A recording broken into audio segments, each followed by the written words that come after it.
Okay, thank you. This is my second session. Tomorrow will be the last one. Interesting thing, just relax yourself. Actually, a lot of people was looking at my t-shirt. Sex is nice, isn't it? But I don't understand the last word. I got this when I was in Toronto. So, I would like to thank the chair for inviting me and the rest of my gang to this session. As I said, I'm not an academic to sit with Michael, to sit with Dr. Jana or Chayos, who are there, you know, with these big people. It's great, isn't it? Yeah. But, yeah, it's a long struggle, and I just wish more sex workers could sit with them, you know, and willing to say something for themselves, rather than me, always, all the time. Okay. Talking about EPNSW. What we do? We advocate for human rights for all sex workers regardless. That is why, in this room, how many are working with sex workers directly? Raise up your hand.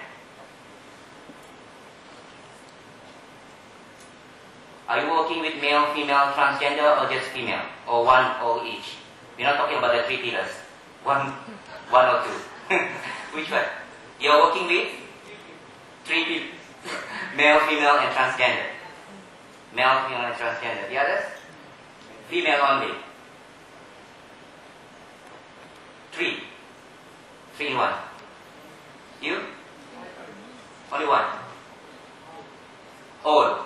Male, female, and transgender. Behind? Woman.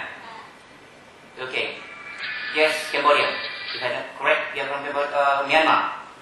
Working with? Only female. Okay.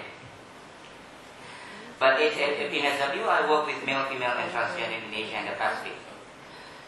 Of course, we work for sex workers' health and in a human rights framework. So what we are advocating for, access to treatment, access for what, everything we find.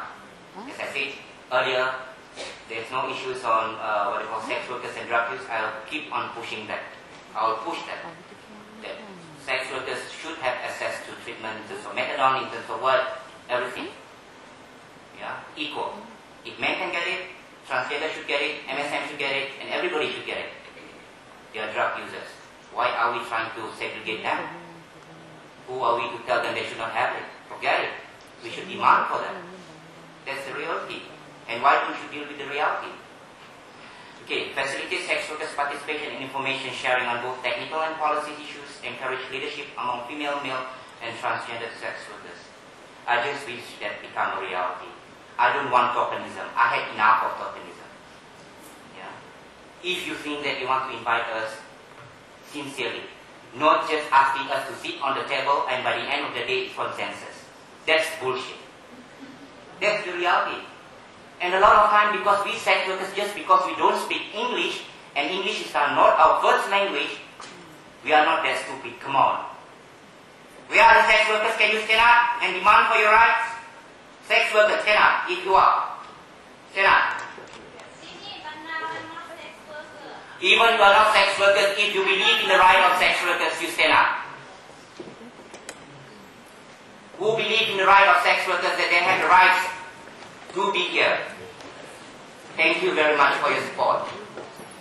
Yeah, this is what we say. We don't want. It's enough of tokenism. And let the voice speak for themselves. Of course, we're in line with all of you, trying to reduce the HIV infection among sex workers. Do you see this picture? What happened? This is in Hong Kong. They parade the sex workers. So, how do you think that you can stop? Sex workers is everywhere. It's not only people since sex workers doesn't exist in Muslim country. Come on, it's bullshit. Sex workers is everywhere. Whether you Christian country, Muslim country, we are there. Sex workers is everywhere.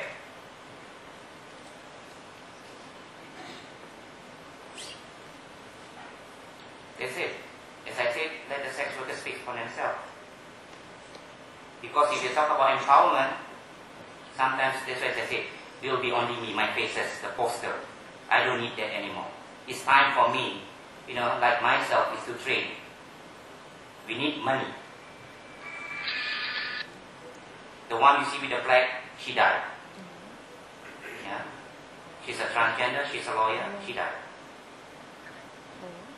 About 1.5 years ago. She's one of the potential that the PNSW has identified.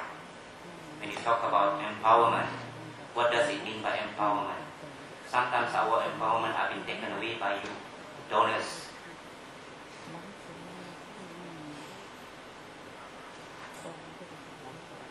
That's the picture speak for themselves.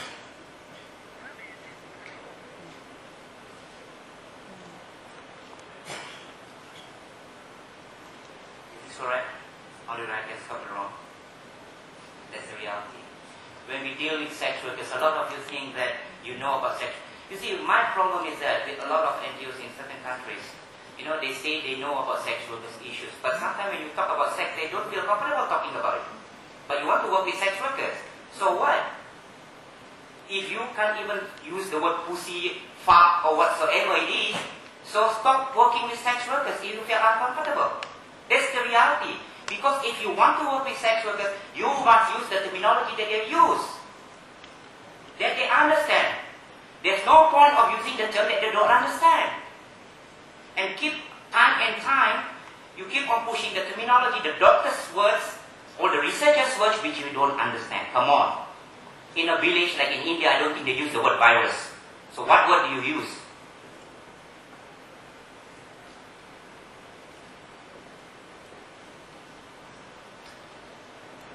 So, and again, things still happen, you know, like violence, rape, and everything. You see, sometimes when we talk about sex workers, people forget that sex workers can be raped. But when you launch a report, how can sex workers launch a report they have been raped? They deserve it. That's how it is. Aren't sex workers a human being? Aren't sex workers? That is why when talking about women's movement, a lot of times they don't include this. You know, talking that the sex workers should deserve it. Aren't there women too? What? Good women go to heaven, bad women go everywhere? I prefer the good, bad women. I can go everywhere, rather than staying at home, which is boring. And again, you know, as I said, where's the evidence? Rates and rehab programs for sex workers. It doesn't prevent HIV, as I mentioned in my earlier presentation earlier. You know, lack of support for right-based services for sex workers, again, another terrorist testing. Still coming out and out again, is everywhere. You know, we don't need that 100% condom use policy. Not to say it doesn't work. Sometimes, in terms of implementation, I was just told by my friend, they just distribute condoms and that's it. Without information, without anything. There are sex workers who are also monopoles, where they need to return. Heroin is too expensive, I think, here. But you think that we can buy? Not everybody can buy. I'm sorry, you see who's in the condom there.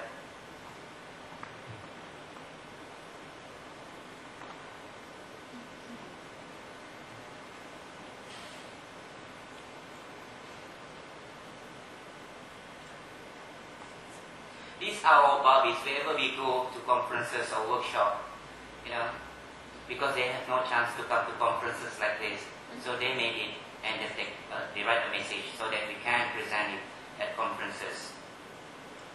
So all sex workers who need to go to protect society from HIV. It's not only you. We also doing our best. We are the best peer educator. We know how to educate the clients. But sometimes as I said, in terms of employment, how many sex workers have been employed? So you expect to see us, give a sewing machine, that's it. If you pay for other work, that's much better.